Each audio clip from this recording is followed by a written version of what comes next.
Thank you very much. Well, good afternoon, and thank you for inviting me to speak about Canada's ecological future. I live in Canmore, Alberta. By show of hands, has anyone been there? Look at that. Jeez.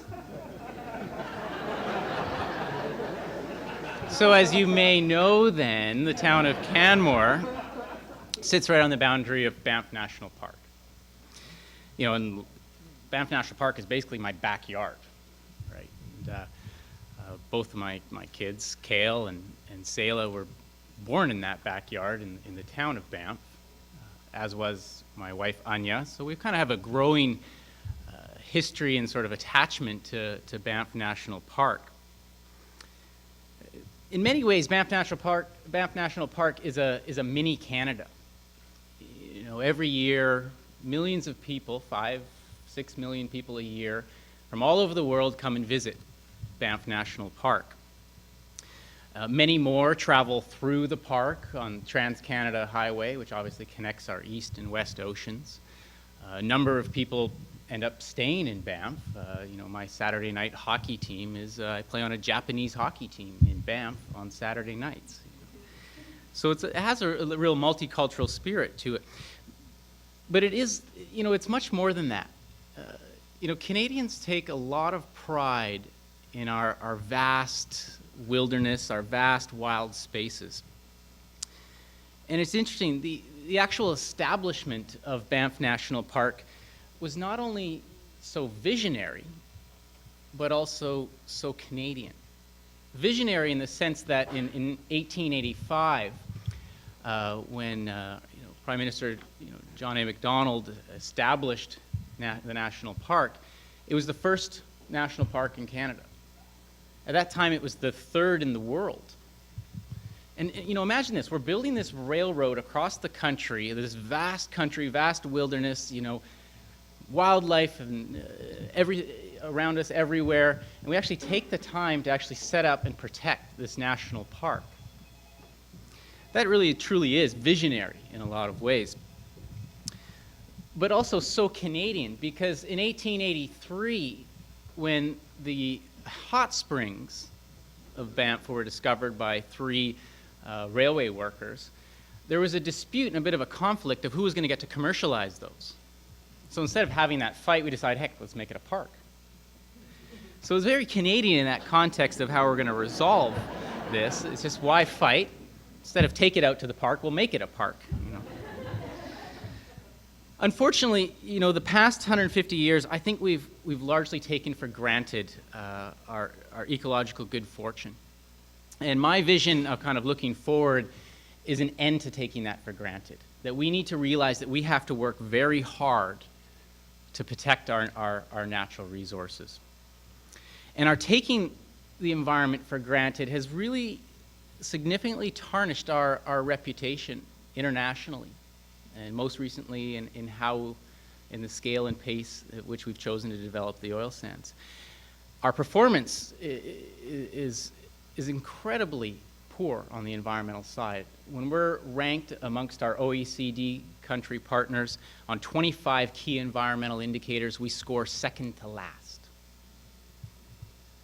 That ranking is just unacceptable. And especially for a country with one of the wealthiest in the world by all measures, by GDP, by natural capital, by quality of life. And some might say, hey, Marlo, look, we're a resource-intensive economy. You can't possibly expect us to deal with some of these issues. But our economic prosperity, it does not have to come at odds or at the cost of protecting the environment. We can be amongst the leaders on clean air, clean water, protecting wild spaces, and fighting global warming. And really it starts by living up to our commitments, our international commitments. We have failed to make the greenhouse gas reductions that we committed underneath the Kyoto Protocol. We have a new revised national target, but absolutely no plan in place to achieve it. But it's not just that side. Let's look at some of the big environmental priorities and opportunities that we have for Canada's ecological future. Let's start with wild species and spaces. What if we set a goal with a plan to protect 50% of our intact wild spaces? 50%. We're currently at about 10%. In many ways, the world needs us to do this because we're home to 20% of the global remaining intact wild spaces. I think we need to start at the boreal forest. You know, it's often talked about as kind of the second lung globally. You know, there's the Amazon and the boreal forest. You know, currently we have issued leases in Alberta for 82,000 square kilometers to develop the oil sands in that boreal forest. That's 12 times the size of Banff National Park. We need to figure out a way of ensuring that we're protecting that wildlife area.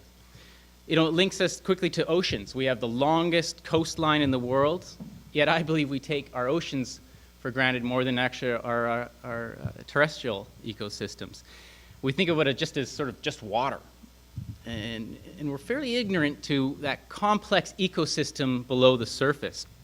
We need to demonstrate to the world leadership on protecting those marine environments, and that can start by fulfilling our international commitment to establish a network of marine protected areas. We've made that commitment. We could fulfill that by 2017. You know, if you think about Banff National Park again, it was once underwater. You know, when we go hiking, we often find seabed fossils. So now's the time to protect those underwater Banffs along our Pacific, Arctic, and Atlantic oceans. Of course, you can't talk about water without talking about fresh water, which again, I think we take for granted. I mean, I guess one would argue, why wouldn't we? We're 0.5% of the population, yet we hold 9% of the global renewable fresh water supply. Much of the global water comes from glaciers. You know, my own water in Canmore comes from the glaciers in National Park, many of which I explore in the summer and ski in the winter. But in my lifetime, a significant portion of those glaciers could, and likely will, disappear. You know, if I'm fortunate enough to have grandchildren, it's actually quite unlikely that Kale or Sela will be able to ski Peyto Glacier, large in part because of global warming and climate change. And so that puts a lot of pressure on us on how we're going to make sure we are very efficient in how we use water.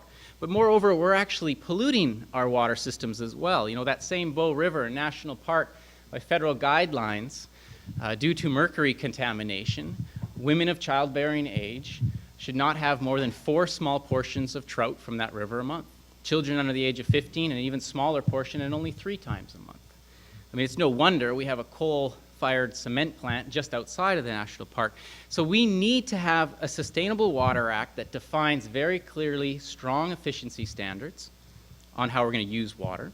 It needs to protect key watersheds and have strict binding standards for drinking water quality. And of course, you can't talk for long about water without talking about agriculture because of the use of water for irrigation. And looking forward on agriculture, a very important and vibrant sector of our economy, we need to think about phasing out, not just think about, actually deliver on phasing out pesticides that are already banned in many of our other OECD countries. And we need to make it easier for Canadians to access locally grown organic food. And of course, last but not least, how do we do our part in fighting global climate change? And again, coming back to Banff National Park, there is an unfortunate scenario where it could be a forest of red. Anyone that's traveled in northern British Columbia have seen the impacts of the pine beetle. We don't want to see that across Canada, and we need to make sure that we're part of the solution. It also speaks to, obviously, the melting glaciers. I think more important to my 2.5-year-old is the fact that our pond hockey season this year was less than 2 months. So we actually are seeing some of those impacts, and our role has to start with putting a very clear price on carbon dioxide pollution and plowing that money into finding the solutions and plowing the additional money the extra money from that into reducing our own income taxes. We also have to ensure that we're part of building the clean energy economy. We're losing that race. You know, today, Pembina Institute, we published a comparison of Canada and U.S. Investments in renewable energy. Following up on last year's comparison, last year the U.S. outspent us $14 to 1 per capita on renewable energy. This year, when you compare the budgets, 17 to 1 on a per capita basis. That's almost 150 times more spending happening south of the border on renewable energy. How can we compete? We need to be part of that. You know, it's funny. On Tuesday, I was in Texas, talking to the oil sector about the oil sands and the environmental challenges. And, well, for starters, as you can tell, I survived. I managed to get my ponytail out of there in time.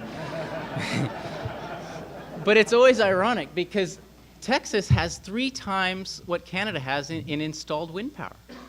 They're leading the U.S. in actual wind power development, so it can happen everywhere.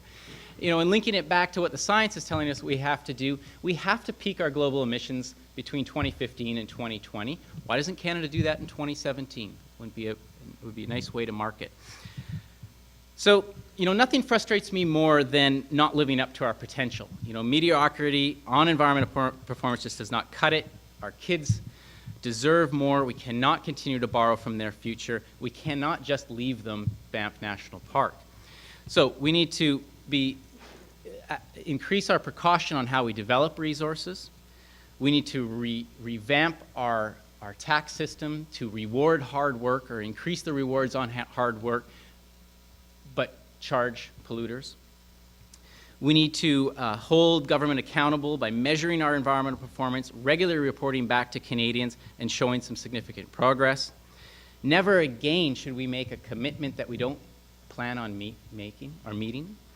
Let's make sure we have a plan and resources in place if we're going to set commitments.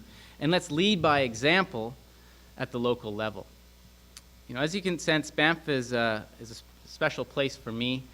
But I think anyone that has traveled abroad knows just how special Canada is. We need to stop taking our ecological wealth for granted. We need to work hard, very hard, to restore our reputation by taking some real action. Much of what I've talked about in some of those actions, available both in French and English, compiled by the 11 CEOs of major environmental organizations that we published last year. And so I welcome you to finding that from our website. So thank you very much.